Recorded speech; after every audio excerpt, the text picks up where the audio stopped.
자, 안녕. 이번에는 33번부터 진행을 해보도록 하겠습니다. 자, 우리의 피부는 전도하지. 그러니까 전기를 옮긴데, 전기를 꽤나 효율적으로 뭐에 의존해서, 우리의 감정에 의존해서 전기를 꽤나 효율적으로 옮긴데, 우리는 알고 있어. 우리가 감정적으로 자극이 됐을 때, 즉, 다시 말하면 스트레스를 받았거나 슬프거나 뭐 굉장히 강렬한 감정에 이렇게 자극을 받았을 때 우리의 몸은 땀을 흘린다는 거야. 되게 약간. 그래서 거의 우리는 뭐 할 거라는 거야? 너무 이렇게 약간 흘려서 우리는 알아차릴 수가 없다라는 이야기. 왜냐면 그 땀 흘리는 게 너무 작으니까. 자, 그리고 우리가 아니라 이 작은 땀방울들이 나타날 때 우리의 피부는 뭐가 된다고? 훨씬 더 전기적으로 전기를 잘 전달하게 된대. 그래서 이 땀샘에서의 이러한 땀샘 활동에 이러하가 뭐야? 땀샘 활동에서 이 변화가 일어난대. 완전히 일어난대. 뭐 없이 우리의 의식적인 생각 없이 뭘 하는 그 상황에 그렇게 말을 하지 않고 저 의식적인 뭐 이런 거 없이 말을 한대. 여기에서 보면 왜 안 적어놨냐? without 다음에 명사 다음에 ing. 우리의 의식적인 마음이 이거 하지 않고 with 다음에 명사 다음에 ing가 나온다. 그러면은 명사가 뭐뭐 하면서 라는 거지. 우리의 의식이 그 상황에 입을 대지 않고 말하지 않으면서. 근데 without이니까 뭐뭐 하지? 아니면서겠지. without은 뭐뭐 하지 않으면서. 안 적어놨네. 자, 그래서 이러한 땀샘 활동의 변화는 우리의 의식이, 너네들의 의식이 그 상황에 그다지 뭐 말하지 않는 거니까 관여하지 않은 채로 않으면서 일어난대. 그러니까 땀샘은 우리가 알아차릴 수 없게 일어난다라는 이야기인데 만약에 너네가 감정적으로 강렬한 기분을 느끼면 너는 알아차릴 거라는 거야. 증가를 땀샘 활동의 증가를 알아차릴 거래. 자, 그러면 그 앞문장은 특히나 유용한데 언제 과학적인 관점에서 유용하대. 왜냐하면 그 앞문장이 하게 해주거든. 우리가 뭐 할 수 있도록 우리가 그 객관적인 가치를 두도록 어디에 주관적인 마음의 상태. 이게 어떤 얘기냐면 우리 마음은 사실은 주관적이니까 측정을 할 수가 없잖아. 근데 그 땀샘이 강렬한 걸 느끼면은 땀샘이 증가하고 땀샘에서 땀이 증가하고 감정적으로 평온하면 땀이 잘 안 나잖아. 갑자기 놀라거나 이러면 땀이 갑자기 쫙 나는 것처럼. 그러면은 뭘 할 수 있다는 거야? 주관적인 마음의 상태에다가 객관적인 가치를 부여할 수 있다는 거야. 내 기분이 지금 1부터 10이라고 했을 때 지금 땀 나는 걸 보니 감정적으로 한 10 정도가 되겠다. 아니, 땀이 별로 안 나니까 한 3 정도 되겠다. 이런 것들을 측정할 수 있다라는 거지. 우리는 실제로 측정할 수 있는데 우리의 감정 상태를 측정할 수 있대. 뭐 하면서? 추적하면서. 얼마나 우리의 몸이 잠재의식적으로 땀을 흘리는지. 그치? 뭐 하면서? 흐르게 하면서 우리의 몸에 전기를 약간 흐르게 하면서 얼마나 땀이 났는지를 추적하면서 감정적인 상태를 측정할 수 있대. 그리고 우리는 또 바꿀 수도 있는데 이 주관적인 잠재의식 왜 이렇게 길어? 우리는 바꿀 수도 있어. 주관적이고 그다음에 잠재의식적인 경험을 뭐에 대한 경험을 이 감정의 강도에 대한 그 주관적이고 잠재의식적인 경험을 뭘로 바꿀 수 있다는 거야? 객관적인 숫자로 바꿀 수 있다라는 거야. 뭐 하면서? 계산하면서 얼마나 너의 이 피부가 전류를 잘 전달하는지를 계산하면서 이 주관적인 것에다가 객관적인 숫자를 부여할 수 있다라는 이야기입니다. 그러니까 그냥 땀이 흘리는 게 아니라 감정적으로 변동이 있을 때 땀도 변동을 하니까 그걸 가지고 과학적인 증거로 채택할 수 있다라는 이야기지. 자, 33번, 33번이란다. 34로 갈게요.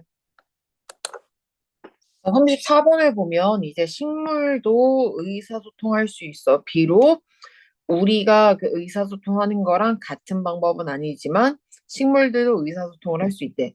몇몇은 표현할 수도 있어. 그들의 불만을 냄새를 통해서 나타낼 수도 있는데 너는 알 거야. 그 냄새를 어떤 냄새냐면 공기 중에 떠 있는 냄새를 뭐 한 다음에 네가 깎는 거지. 잔디를 깎은 후에 공중에 떠 있는 그 냄새를 알 거야. 그 냄새는 뭐라고? 일종의 SOS다 라는 거고 몇몇 식물들은 소리를 사용하기도 해. 자, 물론 소리인데, 그죠? 소리는 어떤 거냐면, 비록 우리가 들을 수 없는 주파수다. 라는 거지. 그 소리가 우리가 들을 수는 없겠지. 들을 수 있었으면 되게 시끄러워. 그 밖에 나가면 계속 소리가 들릴 거야. 그래서 이 연구자들은 실험을 했어. 식물이랑 마이크를 가지고 뭐 하기 위해서, 보기 위해서 뭐를 그들이 뭐야, 녹음할 수 있는지 없는지 뭐를 공경에 처한 소리를 녹음할 수 있는지 없는지를 알아보기 위해서 식물이랑 마이크를 가지고 실험을 했대. 그 연구자들은 발견했는데 뭐를 발견했냐면 식물들이 만든다는 거야. 고주파를 어떤 고주파? 딸깍거리는 소리를 만드는 그 고주파를 만들어내는데 뭐 할 때? 그들이 어이구야. 그들이 스트레스를 받거나 아니면은 뭐 할 때?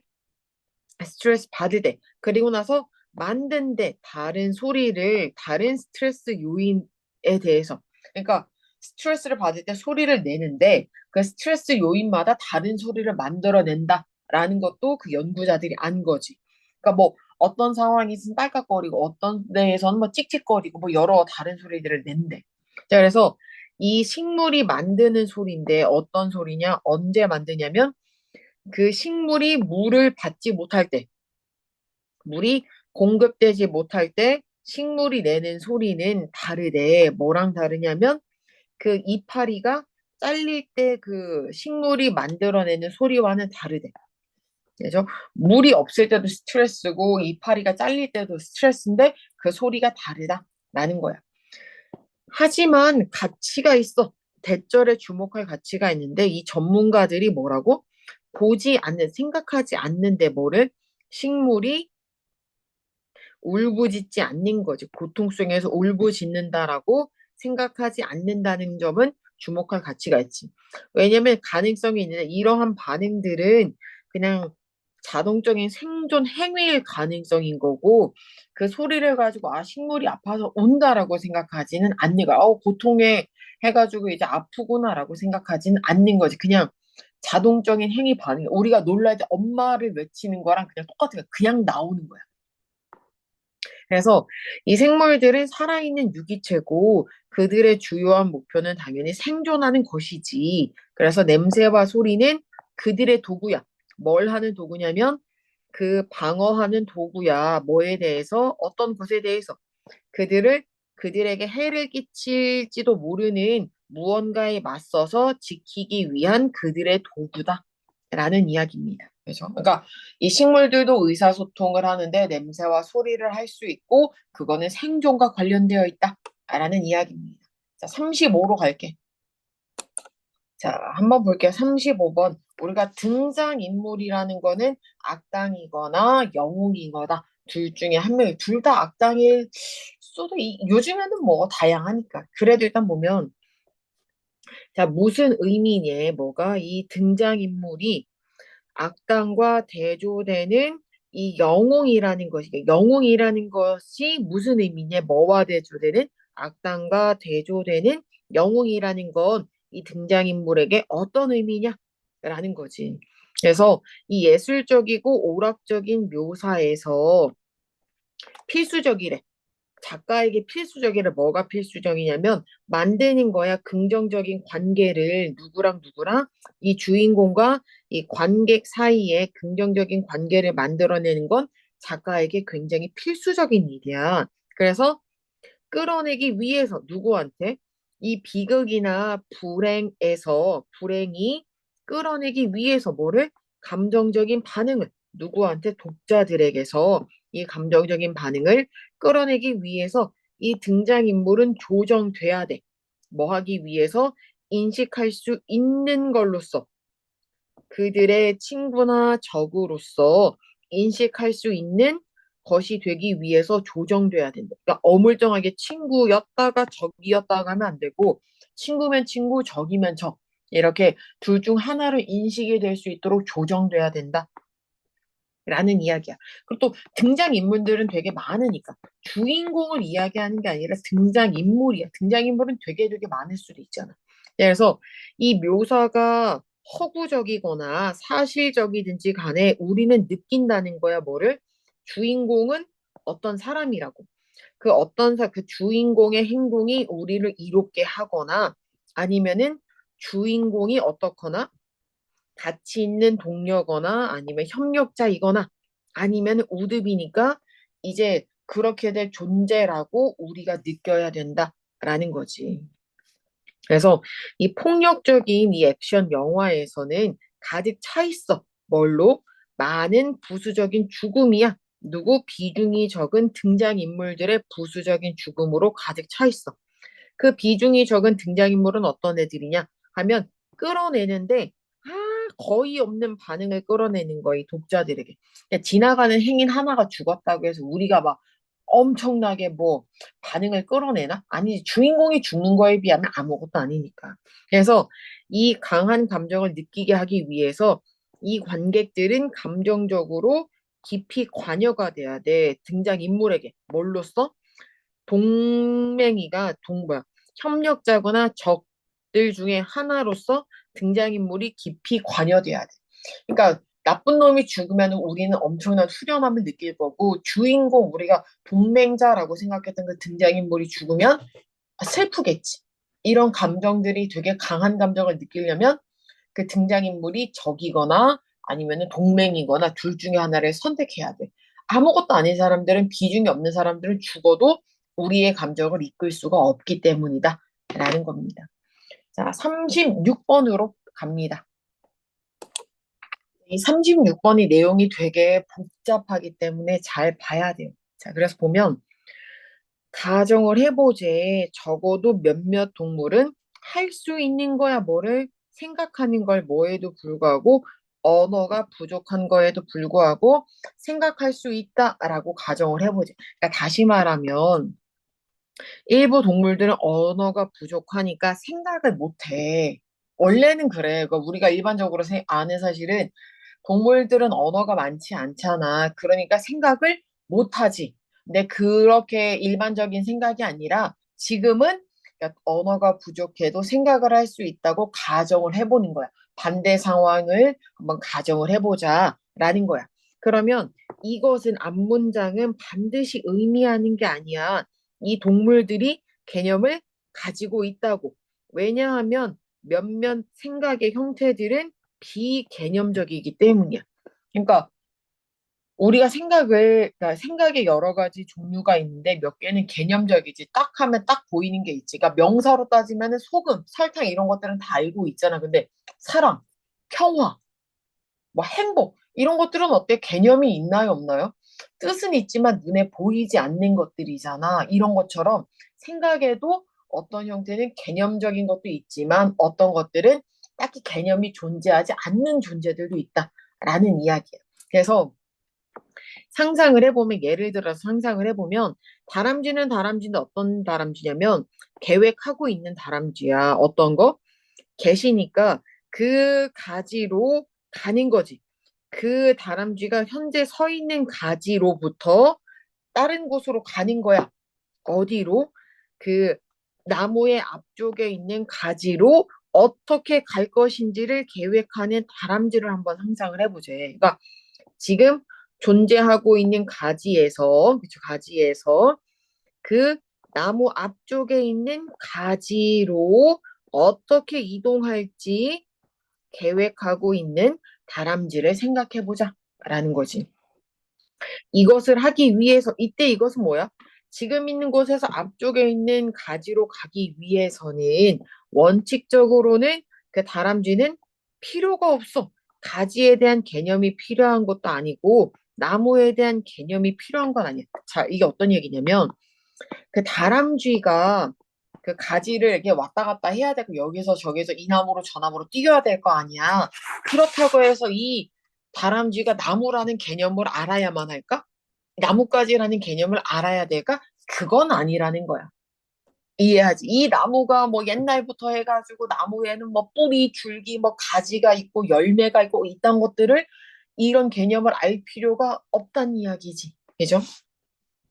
자, 그래서 그 충분하대. 그 다람쥐한테는 충분하대. 뭐가 충분하냐면 예를 들면 능력을 가지고 있는 것만으로도 이 다람쥐한테는 충분해. 어떤 능력이냐면 이미지를 생각하는 거야. 근데 어떤 이미지냐, 어떤 또 능력이냐 하면 이 나무에 대한 뭐 정신적인 지도를 만들어내는 거지. 근데 그 나무가 어떤 나무냐면 그 다람쥐가 상상하고 다른 경로를 시도해보는 그 나무에 뭐 머릿속에 있는 지도를 만들 능력만 가지고 있어도 충분하다라는 거야. 그러니까 굳이 나무 개념, 나무가지 개념, 뭐 거리에 대한 개념을 가지고 있는 게 아니라 그냥 이 다양한 경로를 시도하거나 아니면 상상하는 그런 단순한 능력만 있어도 건너가는 데는 힘들지 않다라는 이야기지. 그래서 이 앞문장은 의미하는 건 아니야. 뭐야?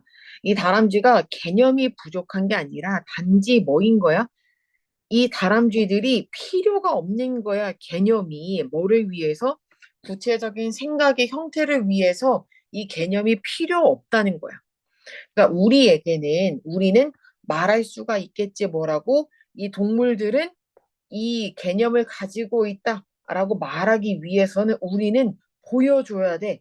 뭐를 보여줘야 되냐면 그 다람쥐가 그 동물이 생각할 수 있다라는 걸 보여줘야 될 뿐만 아니라 뭐도 그 동물이 어떤 특정한 능력을 가지고 있다라는 걸 보여줘야 되는 거야. 그러니까 다시 말하면 우리는 이런 것들을, 이러한 특징들을 생각을 할 수 있고, 동물들이 생각을 할 수 있고, 특정한 능력을 가지고 있다라는 걸 보여주기가 어려우니까 우리는 동물이 개념을 가지고 있다고 말하기가 어렵다라는 이야기야. 전체적인 이야기는.